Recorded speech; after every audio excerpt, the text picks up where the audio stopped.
अरे 14 अप्रैल शुभ दिन आयल,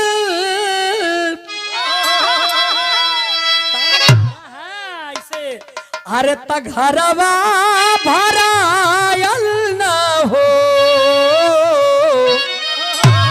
अरे ललन तो हलोन की कौनी खानदान कहू जा, कौनी परिवार कहू, तुहरी खानदान में तुहरी परिवार में के पैदा भइल, केकर बेटी बेटा हवा जा, ये हम बतावे जाते हैं कैसे मुक्ति मिली।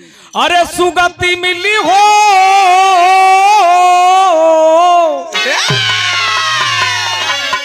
हम सुगति शब्द कहते हैं तो आप लोगों सोचत होई बुझा, आप लोगों सोचत होई बजा चाचा दादा भैया इस सुगति। अरे ललना खुश भैली माई कया चारिया धना वालू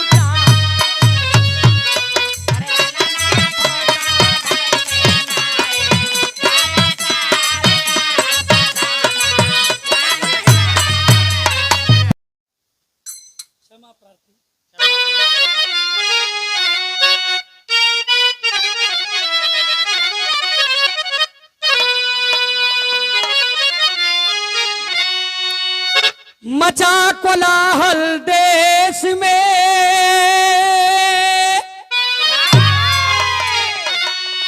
खिला हुआ अरमान,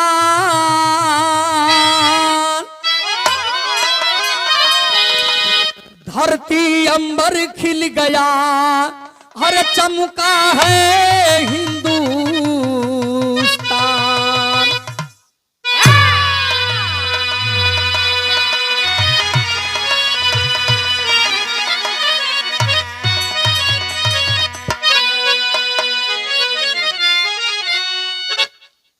अमृत रस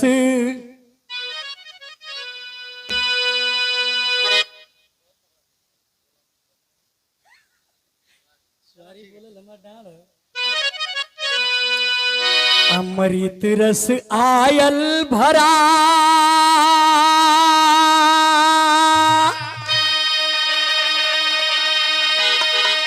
अरे मिला बहुत सम्मान,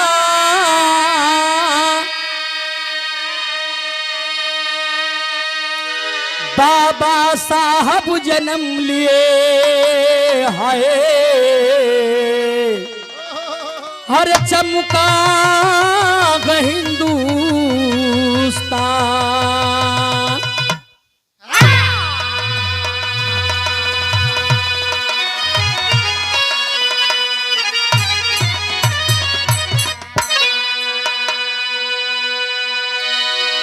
आइए जिस पर्व पर हैं, जिस खुशी में हम हैं, उस खुशी की गीत हो और कुछ ऐसी चीज हो ज्ञान वर्धक हो। जब 14 अप्रैल 1891 में बाबा साहब का जन्म हुआ तो उस समय छुआछूत चरम सीमा पर था, लेकिन उसी समय हमारे बाबा साहब जन्म लिए हैं। तत् सोहर का लाइन तनी सा लगल भैया, रोशन भैया अब तक घरे में से केवता आई ना, हम कहबो ना करब, लेकिन सबका संति तो वहीं के पूरा करे को ही लगत है। आवाज सोहर से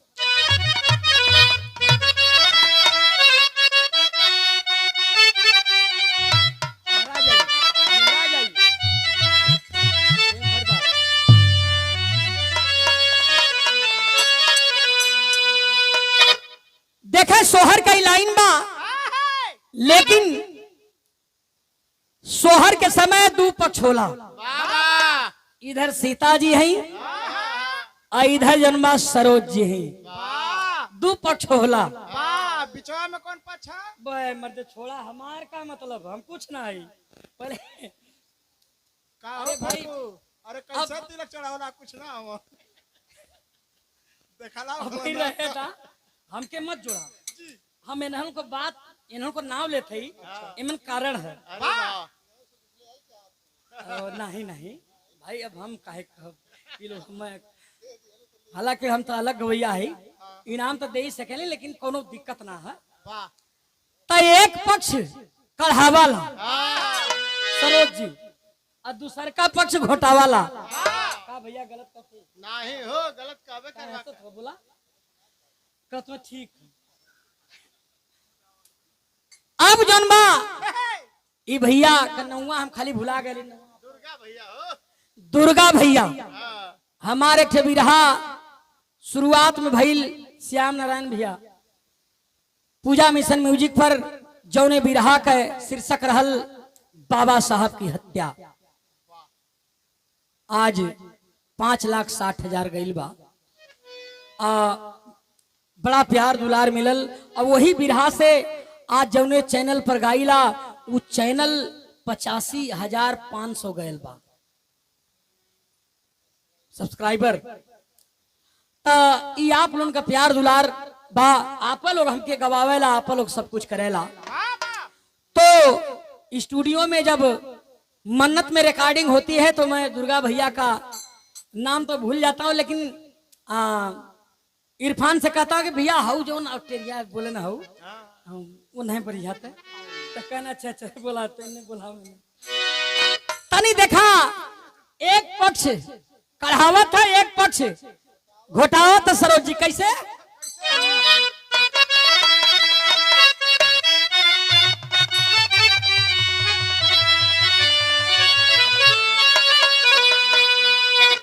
अरे कौने माँ से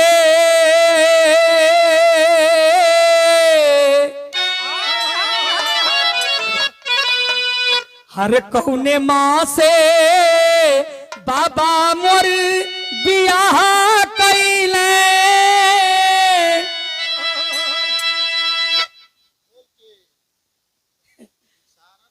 अच्छा ठीक है ठीक है ठीक है ठीक है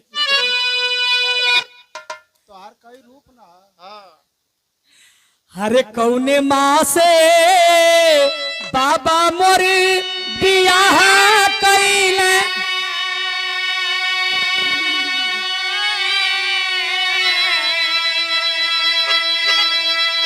कौने में गवाना दिहल हो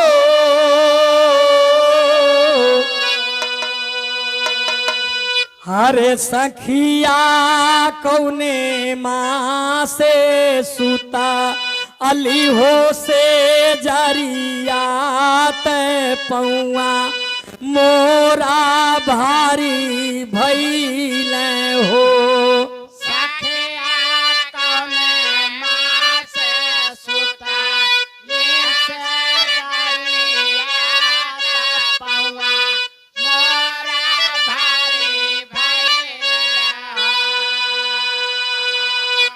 देखा सीता कुहर से कढ़ाए गए सरोज का नंबर आ गया सरोज कुहर से घोटावल जाई।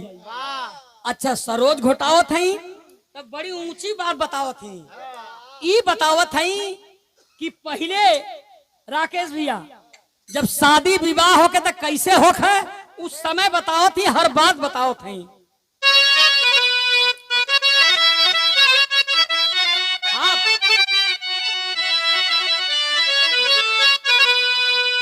हर चैत माँ से बाबा मोर बियाह कैले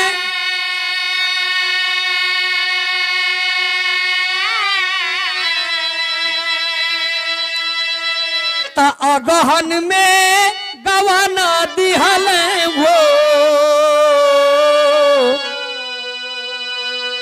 अरे सखिया सावन माँ से सुता अली हो से जरियात पौआ अमोरा भारी भइल हो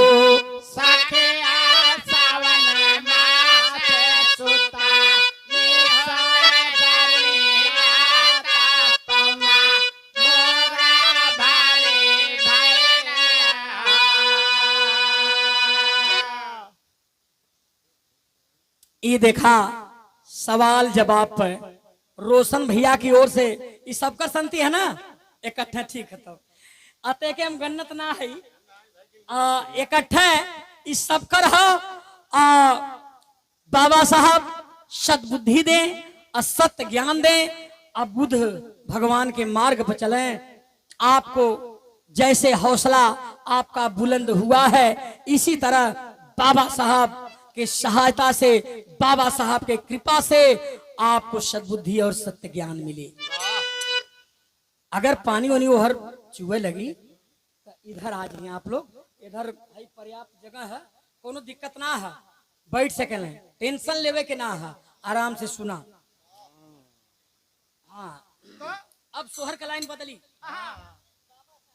क्या बात है, क्या बात है। ये हमारे छोटे भाई, हमारे गार्जियन और बड़े का काम किए हैं, जो इस बनारस के धरती पर इन्होंने मुझे ला करके इस माटी के कलाकार को जेके कुछ जानकारी ना है मिशन के अलावा, लेकिन आज यहाँ ला करके इतना बड़ा मंच दे दिए, तो धन्य है रोशन भाई और धन्य है मेरे बाबा साहब। एक बार बाबा साहब के नाम पर फिर जोरदार ताली हो जानी चाहिए।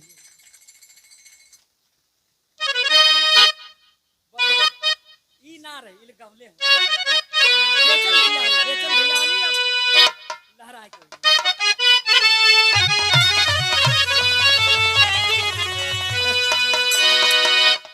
अरे 14 अप्रैल शुभ दिन आयल,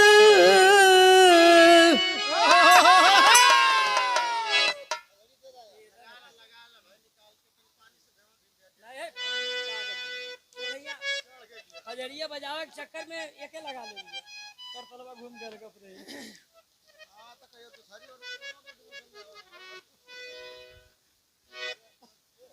मेरा लोही तुम ना बजाई, बरसात हो गई है। नहीं ना, मेरा 35 ताला के नीचे है। बजाई क्या बात, काम होगा कैसे? अरे 14 अप्रैल शुभ दिन आयल,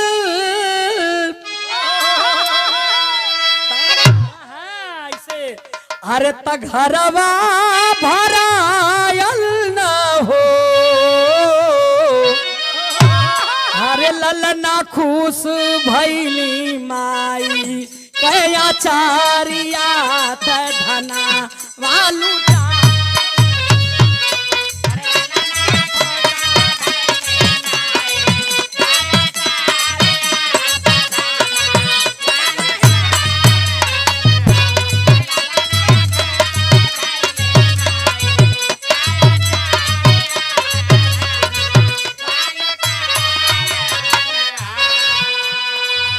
राम जीव राम रहल ज्ञानिया लुटावे सोना चनिया हो, लुटावे सोना चनिया हो।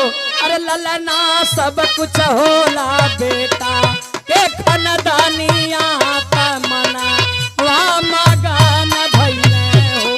अरे ललना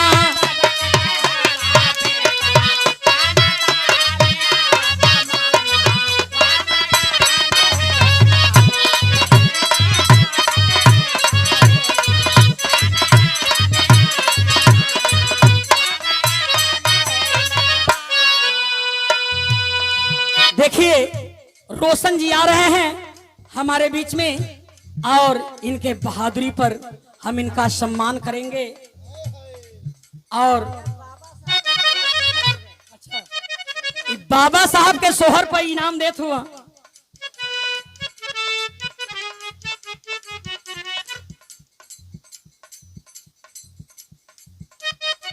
देखें, अब यही कड़ी में बाबा साहब के सोहर पर सम्मान, और हम चाहते हैं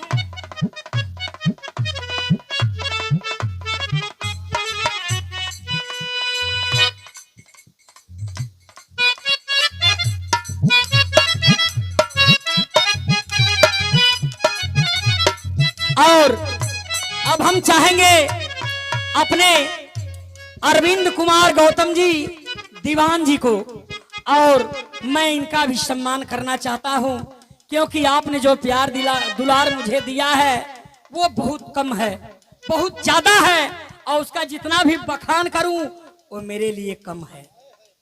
तो आइए साहब,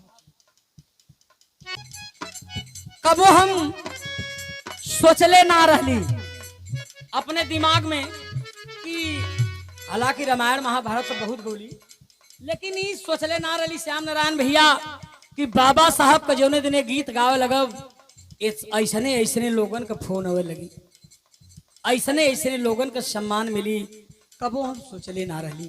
लेकिन धन्य है बाबा साहब जो आपने सम्मान दिलाया है। आइए लाइन पर चलते हैं।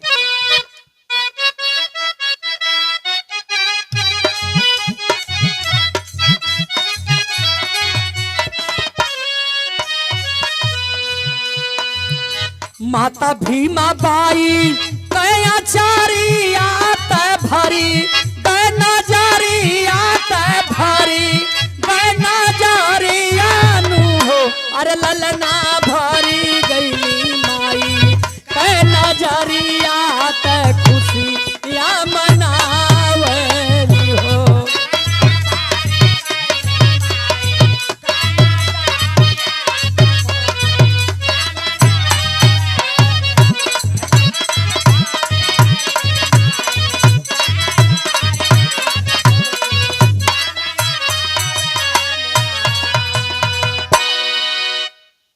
हमारे पप्पू भैया चल गए ना रेडियो ना सुन पाऊंगा ना। चल अच्छा ज्यादा नहीं दो ले। अब देखा बाबा साहब जन्म तो ले लिए मेरे मित्रों, पिता राम जी राव, माता भीमा बाई दुलार प्यार करत हुआ, लेकिन 7 नवंबर 1900 में बाबा साहब के पिता राम जी राव अपने बेटे को अंग्रेजी के इंग्लिश के पहली कक्षा में नाम दर्ज कराते हैं। तब कवि जी लिखत हो तर्ज लग गई।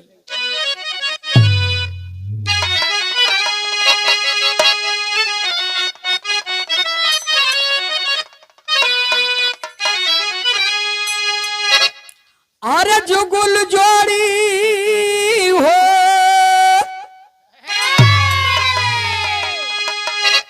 बड़ा पहले ये गीत के गावल जा, एक नटुनी गीत बोलल जा, बाबा तब मुंह में हल कोनो दिशा से 12 धरी लगल है संतोष बाबू।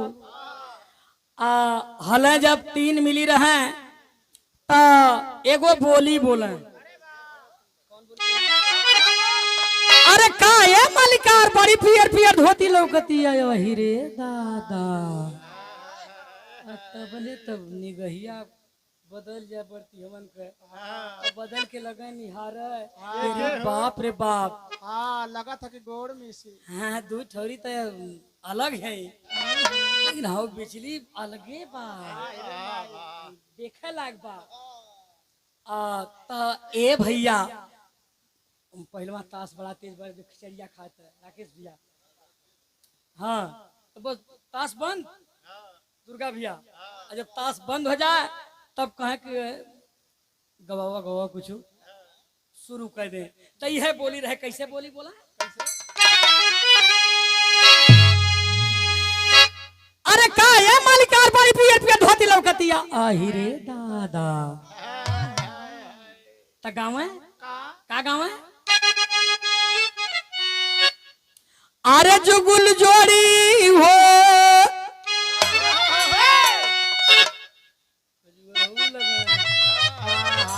हम बतियाओ थे तुम बजाओ थे बाबू।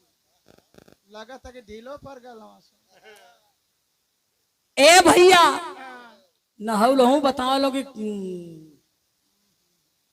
ढेर दिन कर है तो खजुआवे लगे वही में तो अपन ढिलवो मोबाइल ने तनी तो गाँव है कैसे गाँव है, अरे जुगुल जोड़ी हो हरे जुगुल जोड़ी दुन पनिया के जाली, हरे दुन पनिया के जाली, हरे जुगुल जोड़ी दुन पनिया के जाली।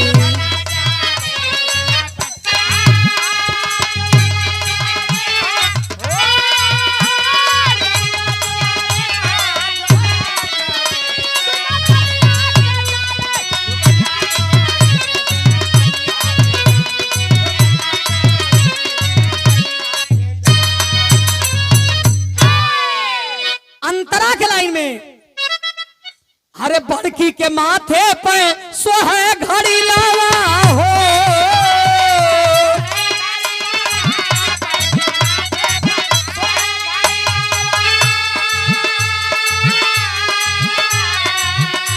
अरे छोटकी के छोटकी के छोटकी के छोटकी के अरे छोटकी के सोहे निमन सारी रात सुतत की बेरिया हजार गारी रात सुतत की बेरिया।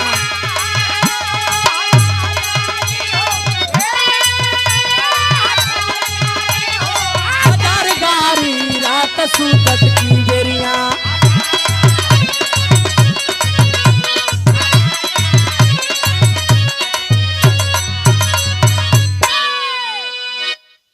गीत बस एक लाइन, लेकिन हम तो अंतरा भी गा देली। लेकिन बिरहा के भाव में बा बाबा साहब का नाम लिखा गल। समय कौन बा? छुआछूत एकदम चरम सीमा पार कैले बा, पार कैले बा, वही में उनका नाम लिखायल हो। तब देखे होत का बा